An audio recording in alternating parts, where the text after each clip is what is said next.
L'histoire du propriétaire des deux jardins. L'histoire du propriétaire des deux jardins est l'une des histoires du Saint-Coran qui figure dans la sourate Al-Kahf. Quelle est cette histoire et quels sont les versets nobles qui y sont mentionnés? À une époque, deux hommes vivaient dans un village. L'un d'eux était frappé par la pauvreté, mais il était un homme croyant en Dieu. L'autre, quant à lui, était très riche et l'un des plus célèbres des riches.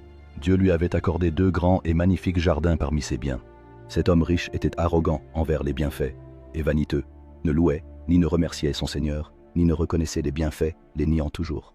Un jour, ce riche vaniteux est entré dans l'un de ses jardins en désignant les arbres, les plantes et les palais qu'il contenait en disant « Mes possessions et mes palais ne disparaîtront jamais, et je resterai l'un des plus riches tant que je vivrai. »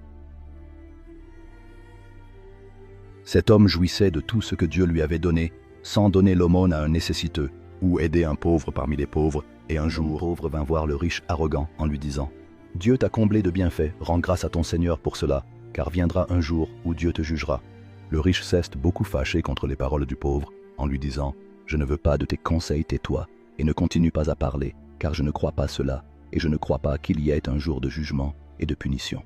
Qui osera me juger, alors que je possède toute cette richesse, ce statut et ce pouvoir? Au contraire, s'il y a quelqu'un pour me juger, il m'appréciera et me donnera une grande place en raison de ma richesse. » Il lui répondit calmement et avec humilité.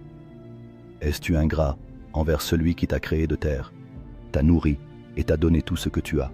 Ne sois pas ingrat au possesseur des deux jardins, mais malgré cela, le mécréant s'est enorgueilli et a persisté dans son arrogance et son mépris. » Le lendemain matin, le riche sortit dans son jardin, et lorsqu'il arriva, il fut stupéfait par le spectacle qu'il vit. Il découvrit que son jardin était devenu une ruine.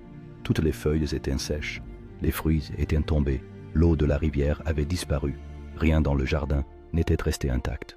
L'argent est une bénédiction de Dieu, et le dépenser selon les commandements de Dieu apporte des bénédictions. En revanche, si on le dépense autrement que selon les commandements de Dieu, sa disparition est inévitable. Ô Allah, enrichisse-nous par ce qui est licite et éloigne-nous de ce qui est illicite, et par ta grâce, éloigne-nous de tout autre que toi, ô Seigneur des mondes. Gloire à Dieu, louange à Dieu, il n'y a de Dieu que Dieu, et Dieu est le plus grand.